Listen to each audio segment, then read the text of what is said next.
അപ്പോൾ ഞാൻ ഇടയ്ക്ക് പേഴ്സണൽ യൂസിനായിട്ട് ഒരു സ്വിഫ്റ്റ് എടുത്ത് ചെറുതായിട്ട് വർക്ക് ചെയ്തൊരു വീഡിയോ നമ്മൾ ഇൻസ്റ്റാഗ്രാമിൽ ഇട്ടിട്ടുണ്ടായിരുന്നു. അപ്പോൾ അത് കണ്ടിട്ട് സെയിലിനാണോ എന്ന് ചോദിച്ചിട്ട് ഒത്തിരി പേര് നമ്മളെ കോൺടാക്ട് ചെയ്തിട്ടുണ്ടായിരുന്നു. അത് ഡീസൽ വാഹനമായിരുന്നു.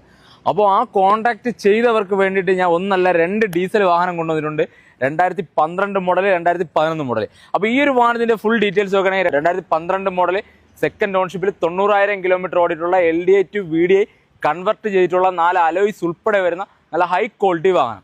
അപ്പോൾ ഈ ഒരു വാഹനത്തിൻ്റെ ഫുൾ ഡീറ്റെയിൽസ് നോക്കുകയാണെങ്കിൽ 2011 മോഡൽ LDI ആണ്. തേർഡ് ഓൺഷിപ്പ്, 1,50,000 കിലോമീറ്റർ റൺ ചെയ്തിട്ടുണ്ട്. ഫുൾ കവർ ഇൻഷുറൻസ്, പുത്തൻ ഇൻഷുറൻസ് ആണ്.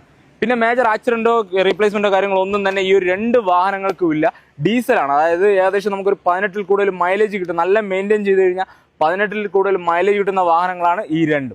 അപ്പോൾ ഈ 2 വാഹനങ്ങളിലെ ആസ്കിംഗ് പ്രൈസ് നോക്കുകയാണെങ്കിൽ ഈ ഒരു വാഹനം 2012 മോഡൽ സെക്കൻഡ് ഓൺഷിപ്പിൽ 90,000 കിലോമീറ്റർ ഓടിയിട്ടുള്ള ഈ ഒരു വൈറ്റ് കളർ സ്വിഫ്റ്റ് ഡീസലിന് ആസ്ക് ചെയ്യുന്ന പ്രൈസ് നോക്കുകയാണെങ്കിൽ വെറും 3 ലക്ഷം രൂപ മാത്രമേ ഉള്ളൂ. റേറ്റ് ചെറുതായിട്ട് നെഗോഷ്യബിൾ ആണ്. ഏകദേശം നമുക്കൊരു 75% വരെ നമുക്ക് ലോണ് കാര്യങ്ങളൊക്കെ അവൈലബിൾ ഉള്ള വാഹനം കൂടെയാണ്. അപ്പോൾ ഈ ഒരു വാഹനത്തിൻ്റെ റേറ്റ് നോക്കുകയാണെങ്കിൽ 2011 വാഹനമാണ്. തേർഡ് ഓൺഷിപ്പിൽ 1,50,000 കിലോമീറ്ററോടെ ഈ ഒരു LDI ഡീസൽ വാഹനത്തിന് ആസ്ക് ചെയ്യുന്ന പ്രൈസ് നോക്കുകയാണെങ്കിൽ വെറും 2,60,000 രൂപ മാത്രമേ ഉള്ളൂ. റേറ്റ് ചെറുതായിട്ട് നെഗോഷ്യബിൾ ആണ്.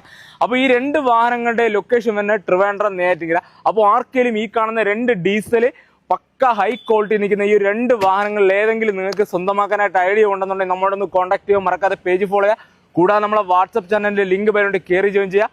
അപ്പോൾ ഓക്കെ.